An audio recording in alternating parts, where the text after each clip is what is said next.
ಓಂ ಯತೋ ಯತಃ ಸಮೀಹಸೆ ತತೋ ನೋ ಅಭಯಂ ಕುರು ಶನ್ನಃ ಕುರು ಪ್ರಜಾಭ್ಯೋ ಅಭಯಂ ನಃ ಪಶುಭ್ಯ. ನನ್ನ ಸಮಸ್ತ ಬಂಧು ಭಗಿನಿಯರಿಗೆ ಡಾಕ್ಟರ್ ಸುಕುಮಾರ್ ಶಾಸ್ತ್ರಿ ಮಾಡುವ ವಂದನೆಗಳು. ಬಂಧುಗಳೇ, ಇವತ್ತು ಯುಗಾದಿ ವಿಶ್ವಾವಸು ಸಂವತ್ಸರದ ಪ್ರಥಮ ದಿನ. ವಿಶ್ವಾವಸು ಎಂದು ಹೇಳಿದರೆ ವಿಶ್ವ ಆಂಗ್ ಸಮಂತಾತ್ ವಸ್ನಿವಾಸೆ, ಸಮಸ್ತ ಮಾನವರು ಒಂದಾಗಿ ಇದ್ದುಕೊಂಡು ಪರಸ್ಪರ ಪ್ರೀತಿ ಸೌಹಾರ್ದತೆಯಿಂದ ಇರುವುದೇ ವಿಶ್ವಾವಸು. ಯುದ್ಧದ ವಿಭೀಷಿಕೆ, ಭೂಕಂಪಗಳಿಂದಾಗುವ ತ್ರಾಹಿ ಅನೇಕ ವಿಧದ ದುರ್ಘಟನೆಗಳು ನಡೆಯುತ್ತಲೇ ಇವೆ. ಬಂಧುಗಳೇ, ವಿಶ್ವವು ಮಹಾವಿನಾಶದ ಅಂಚಿನಲ್ಲಿದೆ.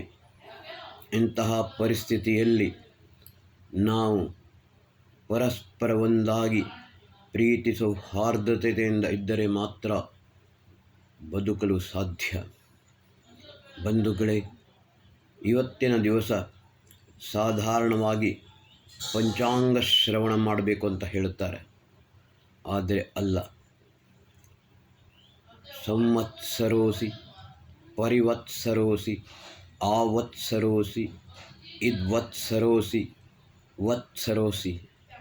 ಉಷಸಸ್ತೆ ಕಲ್ಪಂತಾಂ, ಅಹೋರಾತ್ರಾಸ್ತೆ ಕಲ್ಪಂತಾಂ, ಅರ್ಧಮಾಸಾಸ್ತೆ ಕಲ್ಪಂತಾಂ, ಮಾಸಾಸ್ತೆ ಕಲ್ಪಂತಾಂ, ಋತವಸ್ತೆ ಕಲ್ಪಂತಾಂ, ಸಂವತ್ಸರಸ್ತೆ ಕಲ್ಪಂತಾಂ.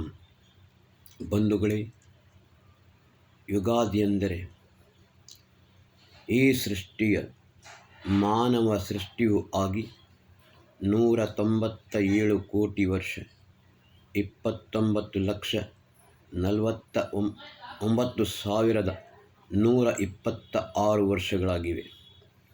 ಬಂಧುಗಳೇ, ಸಂವತ್ಸರೋಸಿ, ಪರಿವತ್ಸರೋಸಿ, 2 ಶಬ್ದ ಇದೆ, ವತ್ಸರ ಮತ್ತು ಮತ್ಸರ. ಮತ್ಸರ ಅಂತ ಹೇಳಿದರೆ ನನ್ನಿಂದ ದೂರ ಆಗು.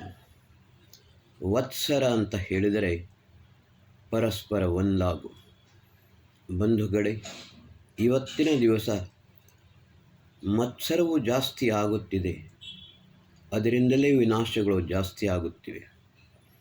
ವತ್ಸರವಾಗಬೇಕು. ಪರಮಾತ್ಮ ಸಂವತ್ಸರ, ಎಲ್ಲ ವಸ್ತುಗಳನ್ನು ಒಂದುಗೂಡಿಸುವವ. ಸರ್ವ ಸೃಷ್ಟಿಕರ್ತನಾದ ಪರಮಾತ್ಮ ನಿಯಾಮಕನೂ ಹೌದು, ಪಾಲಕನೂ ಹೌದು, ರಕ್ಷಕನೂ ಹೌದು. ಸಂವತ್ಸರ, ವತ್ಸರ ಅಂತೇಳಿದರೆ ಗತಿ, ವ್ಯಾಪ್ತಿ, ಪ್ರಜನನ, ಕಾಂತಿ, ಅಸಂಕಾಧನೇಶು. ಈ ಧಾತುವಿಗೆ ಇಷ್ಟು ಅರ್ಥಗಳಿವೆ. ಸಂವತ್ಸರ, ಮೊದಲನೆಯದಾಗಿ ಗತಿ. ಪ್ರತಿಯೊಬ್ಬ ಜೀವನಲ್ಲಿಯೂ ಕೂಡ ಒಂದು ಗತಿ ಇರಬೇಕು. ವಿಶೇಷವಾಗಿ ಮಾನವರಲ್ಲಿ ಗತಿ ಎಂದರೆ ಏನು? ಗಮ್ ಧಾತುವಿಗೆ 3 ಅರ್ಥಗಳಿವೆ. ಜ್ಞಾನಂ, ಗಮನಂ, ಪ್ರಾಪ್ತಿಶ್ಚೇತಿ. ಪ್ರತಿಯೊಬ್ಬ ಮಾನವನಿಗೆ ಜ್ಞಾನ ಅತ್ಯಂತ ಅವಶ್ಯಕ. ಸೃಷ್ಟಿಯ ಆರಂಭದಲ್ಲಿಯೇ ಪರಮಾತ್ಮ ಏಭ್ಯೋ ಮಾತಾ ಮಧುಮತ್ ಪಿನ್ವತೆ ಪಯಃ ಪೀಯೂಷಂ. ಯಾವ ರೀತಿ ತಾಯಿಯಾದವಳು ತನ್ನ ನವಜಾತ ಶಿಶುವಿಗೆ ಹಾಲನ್ನುಣಿಸಿ ಪೋಷಿಸುತ್ತಾಳೋ, ಅದೇ ರೀತಿ ಪರಮಾತ್ಮನೂ ಕೂಡ ಸೃಷ್ಟಿಯ ಆರಂಭದಲ್ಲಿಯೇ ಏಭ್ಯೋ ಮಾತಾ ಮಧುಮತ್ ಪಿನ್ವತೆ ಪಯಃ ಪೀಯೂಷಂ ದ್ಯೌ ಅದಿತಿ ಅದ್ರಿ ಬರ್ಹ ಉಕ್ತಶುಷ್ಮಾನ್ ವೃಷಭರಾನ್ ಸ್ವಪ್ನಸಸ್ತಾನ್ ಆದಿತ್ಯಾನ್ ಅನುಮದಃ ಸ್ವಸ್ತೆ. ಮಾನವ ಮಾತ್ರರ ಕಲ್ಯಾಣಕ್ಕೋಸ್ಕರ ಅಖಂಡನೀಯ, ನಿತ್ಯ, ಶಾಶ್ವತ, ಶ್ರೇಷ್ಠ ಸಕಲ ಜ್ಞಾನಗಳ ಭಂಡಾರವಾದ ವೇದವನ್ನು ಜೀವ ಮಾತ್ರರಿಗೆ ಕೊಟ್ಟ. ಅದನ್ನು ಆದಿಗುರು ಬ್ರಹ್ಮ, ವಿಷ್ಣು, ಈಶ್ವರ ಈ ಜಗತ್ತಿಗೆ ಈ ಜ್ಞಾನವನ್ನು ಸಾರಿದರು. ಆಮೇಲೆ ಮನು ಹಿಮಾಲಯದ ತುದಿಯಲ್ಲಿ ನಿಂತು ಏತದ್ದೇಶ ಪ್ರಸೂತಸ್ಯ ಸಕಾಶಾತ್ ಅಗ್ರಜನ್ಮನಃ ಸ್ವಂ ಸ್ವಂ ಚರಿತ್ರಂ ಶಿಕ್ಷೇರನ್ ಪೃಥಿವ್ಯಾಂ ಸರ್ವಮಾನವ. ವಿಶ್ವದ ಸಮಸ್ತ ಮಾನವರೇ ಈ ಅಖಂಡ ಭಾರತದ ಇದರಲ್ಲಿ ಜನಿಸಿದ ಋಷಿಗಳು, ಮುನಿಗಳು, ವಿದ್ವಾಂಸರು, ಮನೀಷಿಗಳು, ಆಚಾರ್ಯರು, ಸಾಧು ಸಂತರು ಇವರ ಸನಿಹದಲ್ಲಿ ಇದ್ದುಕೊಂಡು, ಇವರ ಚರಣದ ಸಾನ್ನಿಧ್ಯದಲ್ಲಿ ಇದ್ದುಕೊಂಡು ನಿಮ್ಮ ನಿಮ್ಮ ಜೀವನವನ್ನು ನಿರೂಪಿಸುವಂತಹ ಶಿಕ್ಷಣವನ್ನು ಪ್ರಾಪ್ತ ಮಾಡಿಕೊಳ್ಳಬಹುದು. ಪ್ರತಿಯೊಬ್ಬ ಮಾನವ ತನ್ನ ವೈಯಕ್ತಿಕ, ಪಾರಿವಾರಿಕ, ಸಾಮಾಜಿಕ, ದೇಶ ಇಷ್ಟು ಮಾತ್ರವಲ್ಲ ಸಂಪೂರ್ಣ ವಿಶ್ವದ ಸಮಗ್ರ ಒಂದು ವಿಕಾಸವನ್ನು ಮಾಡುವಂಥ, ಸರ್ವತೋಮುಖ ಅಭಿವೃದ್ಧಿಯನ್ನು ಮಾಡುವಂಥ ಈ ಜ್ಞಾನವನ್ನು ಈ ಅಖಂಡ ಭಾರತದಿಂದ ಪ್ರಾಪ್ತ ಮಾಡಿಕೊಳ್ಳಬಹುದು. ಬಂಧುಗಳೇ, ಸಂವತ್ಸರದ ಮೊದಲನೆಯ ಅರ್ಥವಿದೆ ಜ್ಞಾನಂ, ಆಮೇಲೆ ಗಮನಂ. ಪ್ರತಿಯೊಬ್ಬ ಮಾನವನು ಈ ಜ್ಞಾನವನ್ನು ಪ್ರಾಪ್ತ ಮಾಡಿಕೊಂಡು ಮುಂದುವರಿಯಬೇಕು. ಆರ್ಯ ಜ್ಯೋತಿರಗ್ರಾಹ, ಜ್ಞಾನದ ಬೆಳಕಿನಲ್ಲಿ ಮುಂದುವರೆದುಕೊಂಡು ಎಲ್ಲ ವಿಧದಲ್ಲಿಯೂ ಕೂಡ ಅಭಿವೃದ್ಧಿಯನ್ನು ಸಾಧಿಸಿ ಆಮೇಲೆ ಪ್ರಾಪ್ತಿಶ್ಚೇತಿ ಸಮಸ್ತ ಅಷ್ಟೈಶ್ವರ್ಯವನ್ನಾಗಲಿ ಜ್ಞಾನದ ಎಲ್ಲ ರೀತಿಯಿಂದ ಆಗುವಂತಹ ಯಾವ ಪ್ರಯೋಜನವಿದೆ ತನಗೆ ಮಾತ್ರವಲ್ಲ ಸಂಪೂರ್ಣ ವಿಶ್ವದ ಕಲ್ಯಾಣಕ್ಕೋಸ್ಕರ ಏನೇನು ಬೇಕು ಅದೆಲ್ಲವನ್ನೂ ಕೂಡ ಪ್ರಾಪ್ತ ಮಾಡಿಕೊಳ್ಳುವುದೇ ಸಂವತ್ಸರದ ಮೊದಲನೆಯ ಅರ್ಥ. ಗತಿ, ವ್ಯಾಪ್ತಿ. ಬಂಧುಗಳೇ, ಈ ಜ್ಞಾನ ಒಬ್ಬನು ಪ್ರಾಪ್ತ ಮಾಡಿಕೊಂಡರೆ ಮಾತ್ರವಲ್ಲ, ಇದು ವ್ಯಾಪಕವಾಗಬೇಕು. ಸಂಪೂರ್ಣ ವಿಶ್ವದಲ್ಲಿ ಈ ಜ್ಞಾನದ ವ್ಯಾಪ್ತಿಯಾಗಬೇಕು, ವ್ಯಾಪಕವಾಗಬೇಕು. ಪ್ರತಿಯೊಬ್ಬನೂ ಕೂಡ ಮನುಷ್ಯನು ತಾನು ಸ್ವತಃ ವಿದ್ವಾಂಸನಾಗಿ ಇನ್ನೊಬ್ಬರನ್ನೂ ಕೂಡ ವಿದ್ವಾಂಸರನ್ನಾಗಿ ಮಾಡಬೇಕು. ಎಲ್ಲರೂ ಒಂದು ಸೇರಿಕೊಂಡು ಜ್ಞಾನವಂತರಾಗಿ ಪರಸ್ಪರ ಪ್ರೀತಿ ಸೌಹಾರ್ದದಿಂದ ಇರುತ್ತದೆ. ಅದೇ ನಿಜವಾದ ಸಂವತ್ಸರದ ಅರ್ಥ. ಪ್ರಜನನ. ಬಂಧುಗಳೇ, ಪ್ರತಿಯೊಬ್ಬ ಮಾನವನಲ್ಲಿ ಉತ್ತಮವಾದ ಸಂಸ್ಕಾರಗಳು ಹೃದಯದಲ್ಲಿಯೇ ಉತ್ಪನ್ನವಾಗಬೇಕು. ಶ್ರೇಷ್ಠ ಸಂಸ್ಕಾರ, ಸದ್ಗುಣ, ಸಚ್ಚಾರಿತ್ರ್ಯ ಎಲ್ಲವೂ ಇದ್ದರೆ ಮಾತ್ರ. ಸ್ವಾಮಿ ವಿವೇಕಾನಂದರು ಹೇಳಿದರು, if money is last, nothing is last. Health is last, something is last. Character is last, everything is last. ಇವತ್ತಿನ ದಿವಸ ಕೇವಲ ಧನದ ಮೇಲೆಯೇ ಟಕಾ ಧರ್ಮಸ್ತಕಾ ಕರ್ಮ ಟಕಾ ಹಿ ಪರಮಂ ಧನಂ ಯಸ್ಯ ಮುಷ್ಟವು ಟಕಾ ನಾಸ್ತಿ ಹಾಟಕ್ ಟಕ್ ಟಕಾಯತೆ ಅಂತ ಒಬ್ಬ ಸಂಸ್ಕೃತ ಕವಿ ಹೇಳಿದ.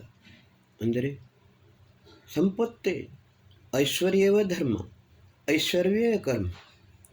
ಅದಕ್ಕೋಸ್ಕರ ಏನು ಬೇಕಾದರೂ ಮಾಡಬಹುದು, ಏನು ಬೇಕಾದರೂ ಮಾಡಲು ಸಾಧ್ಯವಿದೆ ಅಂತ ಹೇಳಿದುಕೊಂಡು ಮನುಷ್ಯನು ವಿಶ್ವದನ್ನು ವಿನಾಶದ ಅಂಚಿನಲ್ಲಿ ಕೊಂಡೊಯ್ದಿದ್ದಾನೆ. ಮೊದಲು ಏನಂತ ಹೇಳಿದರೆ, ವಿಜ್ಞಾನ ಎಂದರೆ ವಿಶೇಷವಾದ ಜ್ಞಾನ. ಪ್ರತಿಯೊಬ್ಬನನ್ನೂ ಕೂಡ ಉತ್ತುಂಗದ ಶಿಖರಕ್ಕೆ ಕೊಂಡೊಯ್ಯುವಂಥ ಶ್ರೇಷ್ಠವಾದ ಜ್ಞಾನ. ಆದರೆ ಇವತ್ತಿನ ದಿವಸ ವಿಗತ ಜ್ಞಾನ, ವಿಜ್ಞಾನ, ಜ್ಞಾನ ಶೂನ್ಯವಾದದ್ದು. ಕನ್ಸ್ಟ್ರಕ್ಟಿವ್ ಮೈಂಡ್ ಇಲ್ಲ, ಎಲ್ಲವೂ ಡಿಸ್ಟ್ರಕ್ಟಿವ್ ಮೈಂಡ್. ಸಂಘಟನಾತ್ಮಕ ಕ್ರಿಯೆಗಳನ್ನು ಮಾಡುವುದಿಲ್ಲ ಮನುಷ್ಯ, ವಿಘಟನಾತ್ಮಕ ಕ್ರಿಯೆಗಳನ್ನು ಮಾಡುತ್ತಾನೆ. ಬಂಧುಗಳೇ, ಇದರಿಂದಾಗಿಯೇ ಕೂಡ ವಿಶ್ವದ ಎಲ್ಲ ಕಡೆಯಲ್ಲಿ ಯುದ್ಧಗಳು, ದಂಗೆಗಳು, ಗಲಭೆಗಳು ನಡೆಯುತ್ತಲೇ ಇವೆ. ಮುಂದೆಯೂ ಕೂಡ ಇದು ಮುಂದುವರಿದು ವಿಶ್ವದ ವಿನಾಶವಾದರೆ ಅದಕ್ಕೆ ಬೇರೆ ಅತಿಶಯೋಕ್ತಿಯಾಗಲಾರದು. ಶ್ರೀಕೃಷ್ಣನು ಅದನ್ನೇ ಹೇಳಿದ, ಯಸ್ಯಾಂ ಜಾಗರ್ತಿ ಭೂತಾನಿ ಸಾ ನಿಶಾ ಪಶ್ಯತೋ ಮುನೇಃ. ಯಾವ ಮನುಷ್ಯನು ತನ್ನ ವಿಜ್ಞಾನದ ಬಲದಿಂದ ನಾನು ಎಲ್ಲವನ್ನೂ ಸಾಧಿಸಿದ್ದೇನೆ ಎಂದುಕೊಳ್ಳುತ್ತಾನೆ, ಇವತ್ತನೇ ದಿವಸ ಭೂಮಿಯನ್ನು ಏನು ನೋಡುವುದಿಲ್ಲ, ಭೂಮಿಯಲ್ಲಿ ಏನು ಆಗುತ್ತದೆ ಎಂಬುದನ್ನು ನೋಡುವುದಿಲ್ಲ. ಭೂಮಿಯಲ್ಲಿರುವ ಜೀವ ಮಾತ್ರರಿಗೆ ಏನು ಬೇಕು ಅದರ ಪರಿವೇ ಇಲ್ಲ. ಆದರೆ ಆಕಾಶದಲ್ಲಿ, ಚಂದ್ರಲೋಕದಲ್ಲಿ, ಮಂಗಳ ಗ್ರಹದಲ್ಲಿ, ಗುರುಗ್ರಹದಲ್ಲಿ, ಶನಿಗ್ರಹದಲ್ಲಿ, ಯಾವ ಗ್ರಹದಲ್ಲಿ ಎಲ್ಲಿದೆ, ಎಲ್ಲಿ ನೀರು ಇದೆ, ಎಲ್ಲಿ ಏನೋ ಯಾವ ರೀತಿಯದನ್ನು ಇಲ್ಲಿ ಸಾಕಾಗದಿದ್ದರೆ ಅಲ್ಲಿ ಹೋಗಿ ಹೇಗೆ ನಿವಾಸ ಮಾಡಬಹುದು, ಇದನ್ನೇ ಬಗ್ಗೆ ಚಿಂತಿಸುತ್ತಾರೆ ವಿನಃ ಈ ಭೂಲೋಕದಲ್ಲಿ ಮನುಷ್ಯನು ಶಾಂತಿಯಿಂದ, ಸುಖದಿಂದ, ನೆಮ್ಮದಿಯಿಂದ ಹೇಗೆ ಇರಲು ಸಾಧ್ಯ ಎಂಬುದರ ಬಗ್ಗೆ ಯತ್ಕಿಂಚಿತ್ತಾದರೂ ಪರಿವೆ ಇಲ್ಲ, ಇದರ ಬಗ್ಗೆ ಗಮನವೂ ಇಲ್ಲ. ಈ ವಿಶ್ವಾವಸು ಸಂವತ್ಸರ ಸಮಸ್ತ ಮಾನವರು ಪ್ರೀತಿ ಸೌಹಾರ್ದತೆಯಿಂದ ಒಂದಾಗಿ ಇದ್ದರೆ ಮಾತ್ರ ಈ ವಿಶ್ವದೆಲ್ಲೆಡೆ ಶಾಂತಿ ಇರಲು ಸಾಧ್ಯ. ಸಂವತ್ಸರ ಪ್ರತಿಯೊಬ್ಬರೂ ಕೂಡ ಸಂವತ್ಸರೋಸಿ ಪರಿವತ್ಸರೋಸಿ, ಆವತ್ಸರೋಸಿ ಇದ್ವತ್ಸರೋಸಿ. ಬಂಧುಗಳೇ, ಒಂದಾಗಿಕೊಂಡು ಎಲ್ಲರೂ ಪ್ರೀತಿ ಸೌಹಾರ್ದತೆ ಇದ್ದುಕೊಂಡು ಸತತ ವಿಕಾಸದ ನೆಲೆಯಲ್ಲಿಯೇ ಜ್ಞಾನದ ಜ್ಯೋತಿಯೊಂದಿಗೆ ಮುಂದುವರಿಯುತ್ತಲೇ ಇರಬೇಕು. ವಿಕಾಸ, ಅಭಿವೃದ್ಧಿ, ಅದರ ನೆಲೆ ಉತ್ತಮ ಸಂಸ್ಕಾರ, ಸದ್ಗುಣ, ಸಚ್ಚಾರಿತ್ರ್ಯ, ಸಜ್ಞಾನ ಇದೆಲ್ಲವೂ ಇದ್ದರೆ ಮಾತ್ರ ಒಂದು ಬುನಾದಿ ಭದ್ರವಾಗಲು ಸಾಧ್ಯ. ಇಲ್ಲದಿದ್ದರೆ ಭೂಕಂಪಗಳಾದಂತೆಯೇ ಮನುಷ್ಯನಿಗೆ ನೆಲೆ ಇರುವುದಿಲ್ಲ. ಬಂಧುಗಳೇ, ಸಂವತ್ಸರದ ಆರಂಭದಲ್ಲಿ ಸಂವತ್ಸರೋಸಿ ಪರಿವತ್ಸರೋಸಿ ಇದ್ವತ್ಸರೋಸಿ ಆವತ್ಸರೋಸಿ ಉಷಸಸ್ತೆ ಕಲ್ಪಂತಾಂ. ಇನ್ನು ಉಷಾಕಾಲ, ಪ್ರಾತಃ ಕಾಲ ನಾವು ಎದ್ದುಕೊಂಡು ಪರಮಾತ್ಮನಲ್ಲಿ ಪ್ರಾರ್ಥನೆಯನ್ನು ಮಾಡುತ್ತೇವೆ. ಅಂತಹ ಉಷಾಕಾಲ ನಮಗೆ ಮಂಗಳಮಯವಾಗಲಿ. ಅಹೋರಾತ್ರಾಸ್ತೆ ಕಲ್ಪಂತಾಂ. ಹಗಲು ಮತ್ತು ರಾತ್ರಿಗಳು ಕೂಡ ನಮಗೆ ಮಂಗಳಮಯವಾಗಲಿ.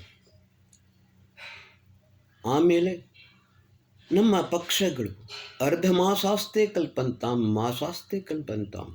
ಶುಕ್ಲ ಪಕ್ಷ, ಕೃಷ್ಣ ಪಕ್ಷ ಇವೆರಡೂ ಕೂಡ ನಮಗೆ ಮಂಗಳಕಾರಕವೇ ಆಗಲಿ. ಎಲ್ಲ ರೀತಿಯಲ್ಲಿಯೂ ಸುಖ, ಶಾಂತಿ, ಸಮೃದ್ಧಿ ಮತ್ತು ನೆಮ್ಮದಿ ಇದು ಸದಾಕಾಲ ನಮಗಿರಲಿ. ಉಷಸ್ತೆ ಕಲ್ಪಂತಾಂ, ಅರ್ಧ ಮಾಸಾಸ್ತೆ ಕಲ್ಪಂತಾಂ, ಋತವಸ್ತೆ ಕಲ್ಪಂತಾಂ. ಎಲ್ಲ ಋತುಗಳು, 6 ಋತುಗಳಿವೆ. ಆ 6 ಋತುಗಳು ಕೂಡ ನಮಗೆ ಮಂಗಳಕಾರಕವಾಗಲಿ. ಇವತ್ತಿನ ದಿವಸ ಇವಾಗ ಕೇವಲ ಮಾರ್ಚ್ ತಿಂಗಳು ಇನ್ನೂ ಮುಗಿಯಲಿಲ್ಲ, ಆದರೆ ಟೆಂಪರೇಚರ್ 42 ಇಲ್ಲೇ ಮಂಗಳೂರಿನಲ್ಲಿಯೇ ಆಗಿದೆ. ಇನ್ನು ಏಪ್ರಿಲ್ ಇದೆ, ಮೇ ಇದೆ, ಮುಂದಿನ 2 ತಿಂಗಳುಗಳು ಜೂನ್.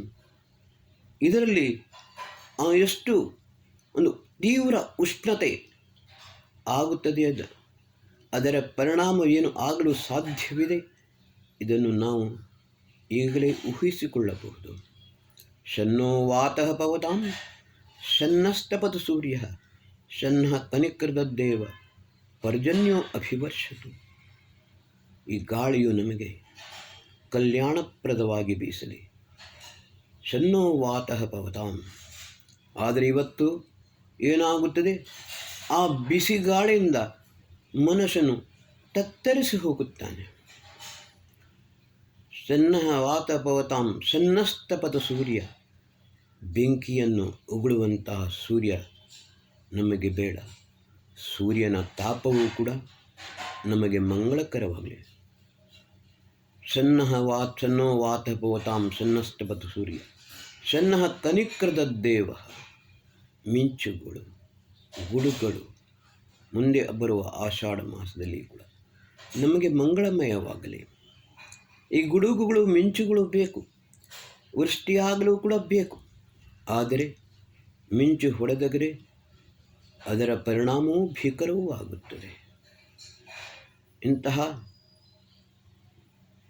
ವಿನಾಶಕಾರಿಯಾದ ಗುಡುಗು ಮಿಂಚುಗಳು ನಮಗೆ ಬೇಡ. ಪರ್ಜನ್ಯೋ ಅಭಿವರ್ಷತು. ಈ ವೃಷ್ಟಿ ಮಾಡುವಂಥ ಮೇಘಗಳು ಮಂಗಳಮಯವಾಗಲಿ, ವೃಷ್ಟಿಯು ಕೂಡ ಮಂಗಳಮಯವಾಗಲಿ. ಎಲ್ಲಿಯೂ ಅತಿವೃಷ್ಟಿ ಮತ್ತು ಅನಾವೃಷ್ಟಿ ಆಗದಿರಲಿ.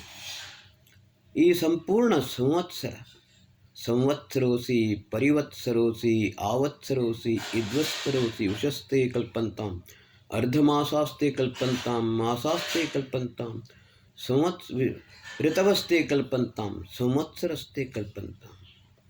ಸಾಧಾರಣವಾಗಿ ಋತು ಪರಿವರ್ತನೆಯಾದಾಗ ಮೊದಲು ಸೃಷ್ಟಿ ಆದಿಯಲ್ಲಿ ಹಾಗೆ ಇರಲಿಲ್ಲ.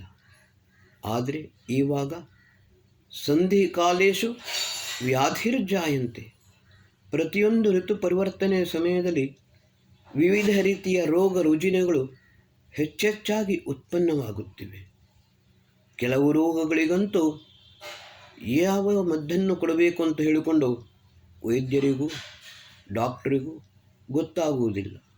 ಸುಮ್ಮನೆ ಎಕ್ಸ್ಪೆರಿಮೆಂಟ್ ಮಾಡುತ್ತಲೇ ಇರುತ್ತಾರೆ. 3-4 ವರ್ಷದ ಹಿಂದೆ ಕೊರೋನಾದಿಂದ ವಿಶ್ವವು ತತ್ತರಿಸಿ ಹೋಗಿದೆ. ಅದಕ್ಕೋಸ್ಕರ ಬಂಧುಗಳೇ, ಇಂತಹ ಸಮಯದಲ್ಲಿ ನಾವು ಯಜ್ಞವನ್ನು ಮಾಡಬೇಕು. ಯಜ, ದೇವಪೂಜಾ, ಸಂಗತಿಕರಣ, ದಾನ. ನಾವು ಕೇವಲ ಶಂಖವನ್ನು ಊದಿ ಆರತಿಯನ್ನು ಬೆಳಗಿಸಿ ಗಂಟೆಯನ್ನು ಬಾರಿಸಿದರೆ ಮಾತ್ರ ಸಾಲದು. ದೇವಪೂಜಾ ಅಂತ ಹೇಳಿದರೆ ದೇವರು ಪ್ರತಿಯೊಬ್ಬನಿಗೂ ಕೂಡ ಪರಮಾತ್ಮನ ಶಕ್ತಿ ಇದೆ, ಪರಮಾತ್ಮನ ಅಸ್ತಿತ್ವ ಇದೆ. ಪ್ರತಿಯೊಂದು ಕಣಕಣದಲ್ಲಿಯೂ ಪರಮಾತ್ಮನ ಅಸ್ತಿತ್ವ ಇದೆ. ಅಣುರೇಣು ತೃಣಕಾಷ್ಠ ಸಕಲ ಜೀವರಾಶಿಗಳಲ್ಲಿ ಮಾತ್ರ ಅಲ್ಲ, ಸಕಲ ವನಸ್ಪತಿಗಳಲ್ಲಿಯೂ, ಸಮುದ್ರದಲ್ಲಿಯೂ, ಆಕಾಶದಲ್ಲಿಯೂ, ಭೂಚರ, ಜಲಚರ, ಖೇಚರ, ಎಲ್ಲ ವನಸ್ಪತಿಗಳು, ಕಾಡುಗಳು, ಪ್ರತಿಯೊಂದು ಕೂಡ ಈ ಪೃಥ್ವಿ ಸಸ್ಯಶ್ಯಾಮಲಿನಿ, ಸಸ್ಯದಿಂದ ಸಮೃದ್ಧವಾಗಬೇಕು. ಈ ಸಸ್ಯಗಳಿಂದ ಸಮೃದ್ಧವಾಗಿ ಎಲ್ಲೆಡೆಯೂ ಕೂಡ ನಾವು ಶಾಂತಿಯಿಂದ ಇರಬೇಕು. ಇವತ್ತಿನ ದಿವಸ ಹೊಸ ಹೊಸ ಮದ್ದನ್ನು ಕಂಡುಹಿಡಿಯುತ್ತಲೇ ಇರ್ತಾರೆ. ಆದರೆ ಮಹರ್ಷಿ ಯಾಸ್ಕರು ಹೇಳಿದ್ದಾರೆ, ಔಷಧಯ ಫಲಪಾಕಾಂತ. ಇದೇ ಮಾತನ್ನು ಚರಕ ಸಂಹಿತೆಯಲ್ಲಿಯೂ ಕೂಡ ಮಹರ್ಷಿ ಚರಕರು ಹೇಳುತ್ತಾರೆ. ಔಷಧಿಗಳೆಂದರೇನು? ನಾವು ತಿನ್ನುವ ಆಹಾರ, ಫಲವಸ್ತುಗಳು, ಇವುಗಳೇ ನಿಜವಾದ ಔಷಧಿಗಳು. ಆದರೆ ನಾವು ಹಲವು ವಿಧದ ಕೆಮಿಕಲ್ಗಳಿಂದ ಸೇರಿದ ಮದ್ದನ್ನು ಸೇವಿಸುತ್ತಾ ಇರುತ್ತೇವೆ. ಅದರ ದುಷ್ಪರಿಣಾಮಗಳು ಕೂಡ ನಮ್ಮ ಮೇಲೆ ಆಗುತ್ತಾ ಇರುತ್ತದೆ. ಪ್ರತಿಯೊಂದು ವಸ್ತುವಿನಲ್ಲಿಯೂ ಕೂಡ ಇಂಜೆಕ್ಷನ್ ಮಾಡ್ತಾರೆ. ಫಲದ ಮೇಲೆಯೂ ಕೂಡ ಇಂಜೆಕ್ಷನ್ ಕೊಡ್ತಾರೆ, ವೆಜಿಟೇಬಲ್ಗಳಿಗೂ ಕೂಡ ಇಂಜೆಕ್ಷನ್ ಕೊಡ್ತಾರೆ. ಏನೇನೋ ಕೆಮಿಕಲ್ ಹಾಕಿಕೊಂಡು ಆದಷ್ಟು ಬೇಗ ನಾವು ಅದನ್ನು ಹೆಚ್ಚೆಚ್ಚು ಬೆಳೆಸಿಕೊಂಡು ಆದಷ್ಟು ಬೇಗ ಅದನ್ನು ಎಲ್ಲರಿಗೆ ಮಾರುವಂತಹದ್ದು, ಆದರೆ ಮಾರಿಕೊಂಡು ಮತ್ತೆ ತಿನ್ನುವಂತಹದ್ದು ವಿಷವನ್ನು. ಈ ವಿಷವನ್ನೇ ನಾವು ಆ ವಿಷಪೂರಕವಾದ ಗಾಳಿಯನ್ನು ಸೇವಿಸುತ್ತಾ ಇದ್ದೇವೆ. ವಿಷದಿಂದ ಭರಿತವಾದ ಸಸ್ಯ ಮತ್ತು ಫಲವಸ್ತುಗಳನ್ನು ತಿನ್ನುತ್ತಾ ಇದ್ದೇವೆ. ಬಂಧುಗಳೇ, ಮನುಷ್ಯನು ಶಿವನಾಗಬೇಕು ವಿನಃ ಶವನಾಗಬಾರದು. ಅದಕ್ಕೋಸ್ಕರ ಈ ಸಂವತ್ಸರದ ಆರಂಭದಲ್ಲಿ ನಾವು ಪಂಚಾಂಗ ಶ್ರವಣದಿಂದಲ್ಲ, ಸಂವತ್ಸರೋಸಿ ಪರಿವತ್ಸರೋಸಿ ಆವತ್ಸರೋಸಿ ಇದ್ವತ್ಸರೋಸಿ ವತ್ಸರೋಸಿ ಉಷಸಸ್ತೆ ಕಲ್ಪಂತಾಂ ಅಹೋರಾತ್ರಾಸ್ತೆ ಕಲ್ಪಂತಾಂ ಅರ್ಧಮಾಸಾಸ್ತೆ ಕಲ್ಪಂತಾಂ ಮಾಸಾಸ್ತೆ ಕಲ್ಪಂತಾಂ ಸಂವತ್ಸರಸ್ತೆ ಋತವಸ್ತೆ ಕಲ್ಪಂತಾಂ ಸಂವತ್ಸರಸ್ತೆ ಕಲ್ಪಂತಾಂ. ಈ ಮಂತ್ರವನ್ನು ಹೇಳಿಕೊಂಡು ಪರಮಾತ್ಮನ ಹತ್ರ ಪ್ರಾರ್ಥಿಸಬೇಕು. ಅಹಾನಿಶಂ ಭವಂತು ನಃ ಶಂ ರಾತ್ರಿ ಪ್ರತಿಧೀಯತಾಂ. ನಮ್ಮ ದಿನಗಳು ಕಲ್ಯಾಣಪ್ರದವಾಗಲಿ, ನಮ್ಮ ರಾತ್ರಿಗಳು ಕೂಡ ಕಲ್ಯಾಣಪ್ರದವಾಗಲಿ, ನೆಮ್ಮದಿಯಿಂದ ನಾವು ಮಲಗುವಂತಾಗಲಿ. ಈ ರೀತಿ ಇದ್ದರೆ ಮಾತ್ರ ವಿಶ್ವದೆಲ್ಲೆಡೆ ಯತೋ ಯತಃ ಸಮೀಹಸೆ ತತೋನೋ ಅಭಯಂ ಕುರು ಶನ್ನಃ ಕುರು ಪ್ರಜಾಭ್ಯೋ ಅಭಯಂ ನಃ ಪಶುಭ್ಯ. ಮಹರ್ಷಿ ದಯಾನಂದರು ವೇದ ಭಾಷ್ಯವನ್ನು ಮಾಡುವಾಗ ಪ್ರತಿಯೊಂದು ಕಡೆಯಲ್ಲಿಯೂ ವೇದ ಭಾಷ್ಯದ ಆರಂಭದ ಮೊದಲು ಈ ಮಂತ್ರವನ್ನು ಬರೆಯುತ್ತಿದ್ದರು. ಯಾವುದೇ ದಿಕ್ಕಿನಿಂದಾಗಲಿ ನಮಗೆ ಯಾವುದೇ ರೀತಿಯ ಭಯವೂ ಇರಬಾರದು, ತೊಂದರೆ ಕಷ್ಟ ಕಾರ್ಪಣ್ಯಗಳು ಉಂಟಬಾರದು. ಯತೋ ಯತಃ ಸಮೀಯಸೆ ತತೋನೋ ಅಭಯಂ ಕುರು. ಇವತ್ತು ನಮಗೆ ಎಲ್ಲ ಕಡೆಯಿಂದ ಎಲ್ಲ ವಿಧದಿಂದ ಎಲ್ಲ ರೀತಿಯಲ್ಲಿಯೂ ಕೂಡ ಭಯವೇ ಸರ್ವತ್ರ ವ್ಯಾಪಿಸಿಕೊಂಡಿದೆ. ಅದಕ್ಕೋಸ್ಕರ ಮಹರ್ಷಿ ದಯಾನಂದರು ವೇದಭಾಷ್ಯ ಮಾಡುವ ಮೊದಲು ಈ ಮಂತ್ರವನ್ನು ಬರೆಯುತ್ತಿದ್ದರು. ಯತೋ ಯತಃ ಸಮೀಯಸೆ ತತೋನೋ ಅಭಯಂ ಕುರು ಶನ್ನಃ ಕುರು ಪ್ರಜಾಭ್ಯೋ. ಸಮಸ್ತ ಪ್ರಜೆಗಳಿಗೆ ಕಲ್ಯಾಣವೇ ಆಗಲಿ, ಎಲ್ಲರೂ ಅಭಯದಿಂದಿರಲಿ. ಯತೋ ಯತಃ ಸಮೀಯಸೆ ತತೋನೋ ಅಭಯಂ ಕುರು ಶನ್ನಃ ಕುರು ಪ್ರಜಾಭ್ಯೋ ಅಭಯಂ ನಃ ಪಶುಭ್ಯ. ನಮ್ಮ ಪಶುಗಳು ಕೂಡ ಗೋ ಸಂಪತ್ತು, ಗೋವುಗಳು ಕೂಡ ಅಭಯವಾಗಿರಲಿ, ಸ್ವತಂತ್ರವಾಗಿ ವಿಚರಿಸಲಿ, ನಮಗೆ ಉತ್ತಮವಾದ ಹಾಲನ್ನು ಕೊಟ್ಟು ನಮ್ಮನ್ನು ಪೋಷಿಸಲಿ. ಆದರೆ ಇವತ್ತು ನಾವು ನೋಡಿದ್ದೇವೆ, ಮಂಗಳೂರು ಮತ್ತು ಆಸುಪಾಸಿನಲ್ಲಿ ಗೋಹತ್ಯೆ ನಿರಂತರವಾಗಿ ನಡೆಯುತ್ತಿದೆ. ಗೋವುಗಳನ್ನು ಕದ್ದುಕೊಂಡು ಹೋಗುವಂಥದ್ದು.